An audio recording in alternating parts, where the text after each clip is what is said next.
In today's lesson, I'm going to show you how you can improvise with something called triad pairs.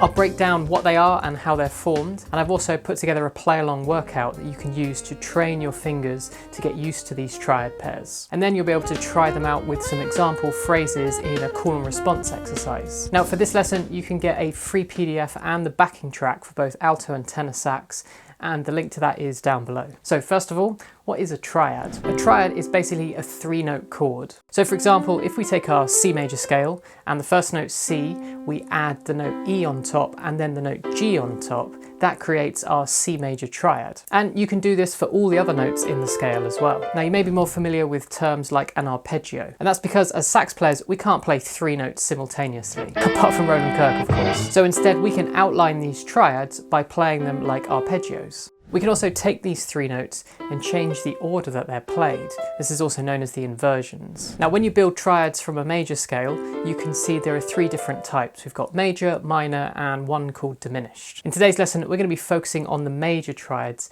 as they're really versatile and can be really effective when you're improvising. So if we go back to our major scale, you can see the 4th and 5th degree are both major triads and they're right next door to each other. Now apart from the obvious thing of saying that a triad pair is a pair of triads, it does have another condition, which is that the 2 triads that you take don't share any notes in common. And when you take a pair of triads that are right next to each other within the scale, you're guaranteed to create a pair of triads that don't share any notes in common. Now in theory, you could take any pair of triads from this scale to create your triad pair, but the 4th and 5th are great to take because they're both major triads and they're both right next to each other within the major scale. Now when we're improvising with these triad pairs, essentially what we're doing is switching from improvising sometimes with the F major notes and then sometimes with those G major notes. And this can be done in a whole range of ways, all the way from just very freely switching whenever you want between the 2 different triads, all the way to constructing really nice patterns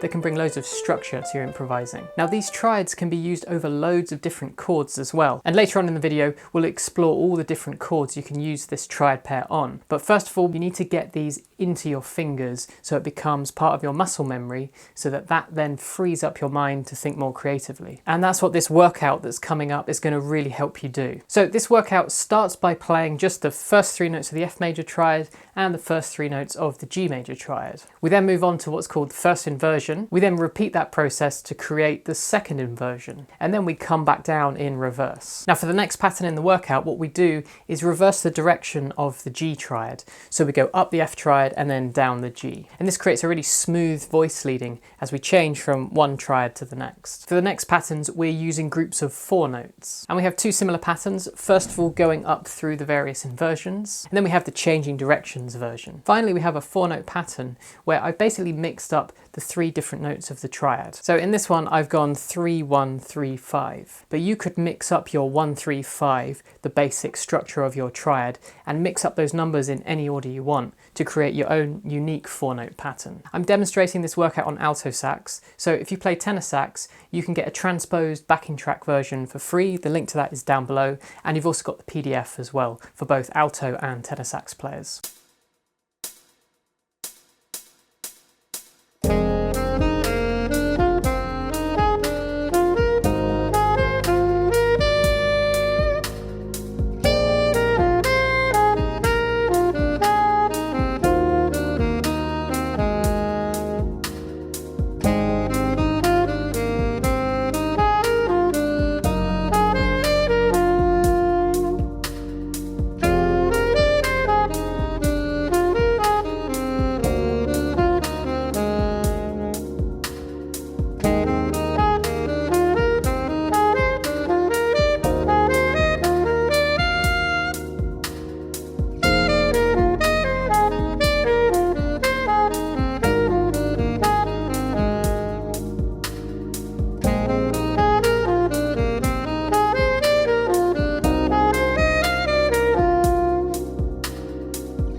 Okay, so now you've got these triads much more settled under your fingers, now's the time to start to think about where can you use these triad pairs when you're improvising. Now remember, this triad pair was built out of the C major scale, so that means you can use this triad pair when you're improvising over chords that are built from the C major scale. Now this triad pair will sound a bit better over some of those chords than others, and these are some of my favourites. Now it doesn't stop there, you can also find this triad pair within another scale as well, the C melodic minor scale. And so that means you can use this triad pair over any chords that are created from the C melodic minor scale. And again, these are some of my favourites. So next up, we're going to have a call and response exercise where I'm going to play an example phrase using this triad pair over each of those different chords. And you can use this exercise in a number of different ways. You can first of all just listen to the phrase, and then when it's time for your response phrase, you can repeat it. And for the improvisers out there, you can listen to the example phrase or even play along with it, and then when it's time for your response phrase,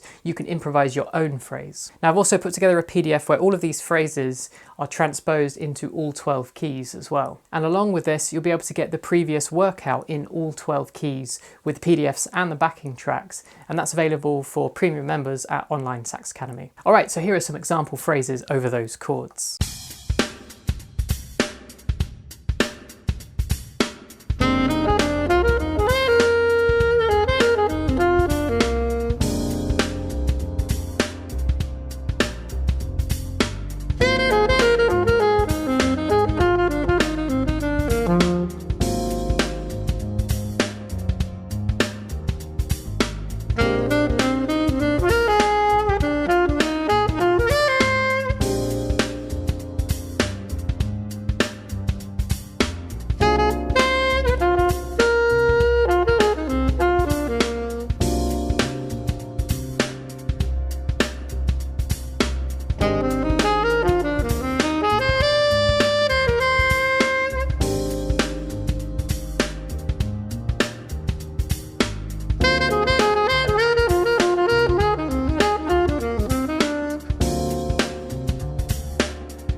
So you can see how amazingly flexible this system is, all the way from just freely improvising between the two different triads to creating really interesting patterns. And then also the application is also really flexible as well. That one triad pair goes over all of those different chords. So don't forget to get the free PDF and the backing tracks that accompany today's lesson. Hit subscribe if you haven't already so you don't miss out on future lessons, and I'll see you guys soon.